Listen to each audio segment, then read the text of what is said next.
Hello, and welcome to the Haunting Hour. We will have tales of evil monsters and ghosts. These are intended for an adult audience. Mrs. Sullivan became quite distraught because she realized her baby boy had been taken in a fairy theft. In her beautiful blue-eyed baby's cradle lay a shriveled up old ugly fairy.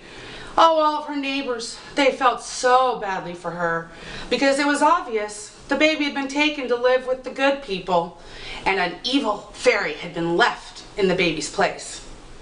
Now, Mrs. Sullivan, she couldn't bring herself to do any harm upon this creature, for it still resembled her son's face. She couldn't fry it up on the griddle or rip off its nose with hot tongs or throw it to the side of the road in the snow. She just couldn't do it, even though these sounded the ways that she could get her son back. So one day, as she's walking along in the countryside, she comes upon the cunning woman, known throughout the county as Grey Ellen. This woman, she could talk to the dead. She saw fairies walking amongst the people. She could cure warts and curses and all sorts of things of this nature. Now, Mrs. Sullivan, you look like you are in grief. Oh, Ellen, I am, and I have good reason to be. My son has been kidnapped by fairies, and a fairy was left in his place. Oh, no blame to you for having that grief, Mrs. Sullivan, but are you sure it is a fairy? I am. My eyes do not tell me a lie. That is not my son in the cradle. Oh, Ellen, please will you help me? Please will you help me bring my son back? I'll do anything to get my son back. Okay, Mrs. Sullivan, I'll tell you what to do, but you must follow these directions exactly as I tell you. You get yourself a big pot, and you add in water, and then you put the pot on fire. And you let it boil like mad, boil up to madness. And you get yourself 12 fresh eggs.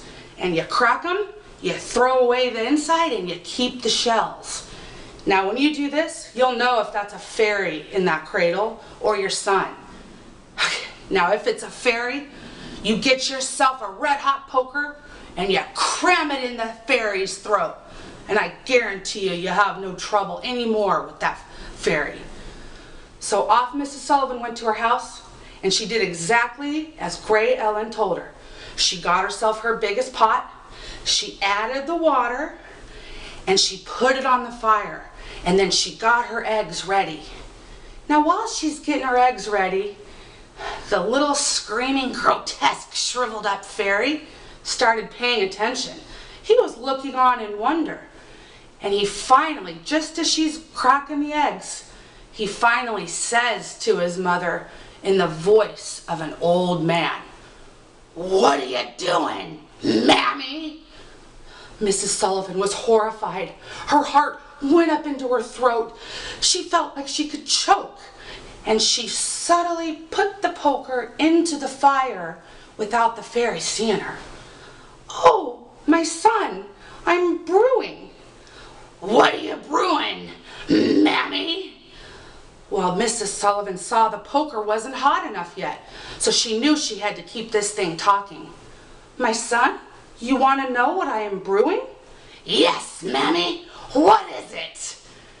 And Mrs. Sullivan, at that point, she saw the poker was, she kept trying to talk to her little fairy because she knew it was a fairy, it wasn't her son, and the poker still wasn't hot enough. "Oh, my son, they're eggshells. I'm brewing eggshells." Oh, I'm 1,500 years in this world, and I ain't never seen a brewery of eggshells before. And with that, Mrs. Sullivan saw the poker was hot enough. She picked it up out of the fire. She ran to the cradle as fast as she could, and just as she's gonna cram it in the fairy's throat, she tripped, and she dropped the poker. The fairy jumped up in the air. There was a commotion everywhere. Mrs. Sullivan, she got up as fast as she could. She picked up the poker and she went over to the cradle and she looked in. Inside the cradle was her son.